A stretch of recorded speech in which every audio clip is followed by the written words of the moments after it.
Hello, everyone. Welcome to our podcast. I am Daniel, and I am so happy you are here today. My mission is to help you learn English in a way that feels natural, like we're just two friends hanging out. And I'm Emma. I'm a student, and I'm always curious to learn more. Today is going to be great because we're going to learn how to introduce ourselves, talk about our families, and even how to handle a trip to the supermarket. That's right. By the end of this lesson, you will be able to talk about your daily routine, describe your relatives, and use the right grammar for things happening right now versus things that happen every day. I'm ready. But Daniel, I have to tell you something exciting first.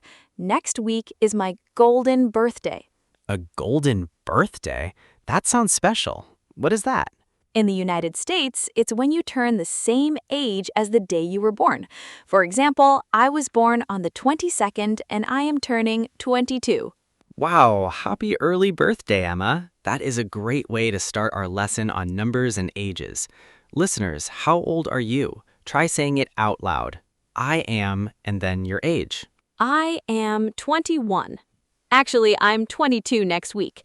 It feels good to say it. Perfect. Now, before we dive into our first big topic, if you're enjoying this conversation, please hit the like button and subscribe to our channel so you never miss a lesson. Talking about meeting people. Daniel, imagine we're at a museum. How do you start a conversation? I would probably say, "Excuse me, could you tell me where the library is?" That's very polite. Could you is a great way to ask for help. But what if you just want to say hello to a stranger? I might say, "Hi, my name is Emma. What's your name?" Exactly. And remember, in the US, people often shake hands for 2 or 3 seconds when they meet. It's a firm, friendly greeting. Oh, I remember that. Once I met a professor and I was so nervous I just stood there. He said, "It's a pleasure to meet you," and I almost forgot to say it back. That's a very common beginner mistake.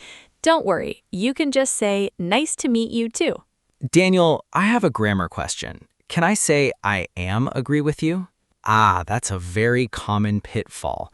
The word agree is a verb, so you don't need the am. You should just say "I agree." Got it. I agree. Speaking of people, I've been thinking a lot about my family lately. My family is not very big. There are only 4 of us. Tell me more. Who do you live with? I live with my parents and my younger brother. My brother is a student and he's very active. He plays football every day. What about your family, Daniel? My family is a bit bigger. There are 6 people. I live with my parents, my sister, and my grandparents. My grandparents are very wise and share amazing stories. That sounds so lively. We have a simple routine at my house. We usually eat breakfast together. Routine is a great vocabulary word. It means the things you do every day. Listeners, repeat after Emma. Our routine is simple. Our routine is simple. Daniel, let's go on an imaginary trip to Camden Market in London. I heard there is a mystery there about some stolen drawings. Oh, I love mysteries. Let's get a cab to go there. Hello, where are you going? We're going to Camden Market, please. Is it far? Just a bit. So, are you an art historian like my other passenger, Natalie? No, I'm a student, but I love looking at antiques. Well, here we are. Look at all this stuff. Emma, look at that watch. Is it an antique? Yes, it looks very old. How much does it cost? The seller says it costs £130. That is too expensive. I don't have enough money. Good use of "to" and "enough." Remember, "to" means more than you want, and "enough" means as much as you need. Let's go to the supermarket instead. I'm hungry. Good idea. What do we need for breakfast? I think we should make pancakes. We need flour, eggs, sugar, and milk. Here are the eggs, but wait, I don't see any milk. Oh no, I forgot to buy milk. Don't panic, we can get some in the dairy section. Emma, do you know what dairy means? Is it products made from milk, like cheese and yogurt? Exactly. And when you pick up the milk, make sure to check the expiration date. Why is that? Because after that date, the food might not be fresh or safe to drink. Oh, that is very important. I see some apples too. They look nice and ripe. Ripe is a useful word. It means the fruit is ready to eat. Now, let's look at a bit of grammar that confuses many learners, the difference between the present simple and the present continuous. I think I know this. I use present simple for things I do all the time, like I drink coffee every morning. Yes, that's a habit or a routine, but what are you doing right now? Right now, I'm talking to you. Perfect. That is the present continuous. You use am, is, or are plus the ing form of the verb. So, I work from home is my normal job, but I'm working from home today means it's temporary? You've got it. But be careful with non-action verbs. These are verbs about feelings or thoughts like believe, know, or love. Can I say I am knowing the answer? No, that's a common mistake. We usually don't use these verbs in the continuous form. You should just say, I know the answer. Oh, I see.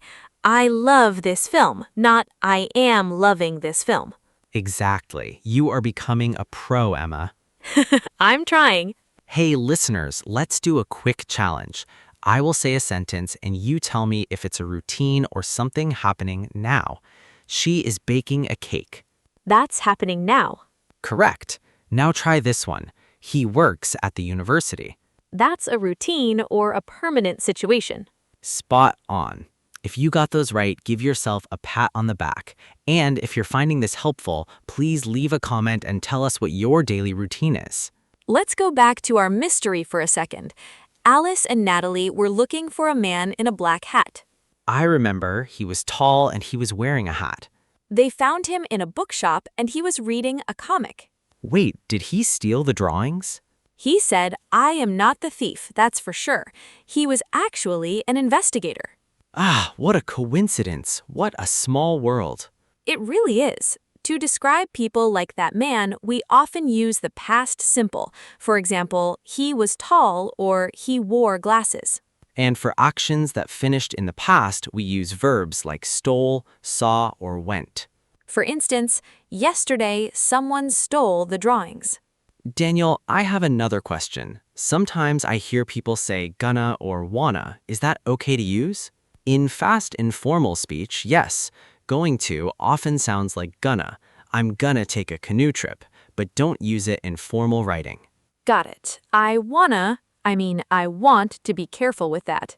Let's talk about giving advice. Emma, if a friend is unhappy at their job, what should you say? I think I should say, I think you should take the new job. Good use of should. Should is for giving opinions or advice. What if they ask for a favor? They might say, I need a favor. Can you come to the shop? And could is a bit more polite. Could you please open the window? Ugh, speaking of windows, it's freezing outside. I thought the cold front was supposed to pass. I guess the wind chill is driving down the temperature. Do you want to go inside? Yes, please. I feel like my toes are starting to go numb. Let's head into a cafe and order a hot drink. I'd like a white coffee, please. I'd like is a perfect phrase for ordering. Repeat after us, listeners. I'd like a coffee. I'd like a coffee. We've covered so much today. We talked about introductions and your golden birthday. And we learned about family relationships, shopping for milk, and how to check the expiration date. We also mastered the present simple for routines and the present continuous for things happening now. And we even started solving a mystery in London. You did a wonderful job today, Emma. And listeners, we're so proud of you for practicing with us. Don't forget to share this podcast with a friend who's also learning English. Every little bit of practice makes a big difference. Next time, we'll dive deeper into travel and how to describe your dream house. That sounds lovely. See you in the next lesson. Bye, everyone. Goodbye. Keep speaking and keep believing in yourself.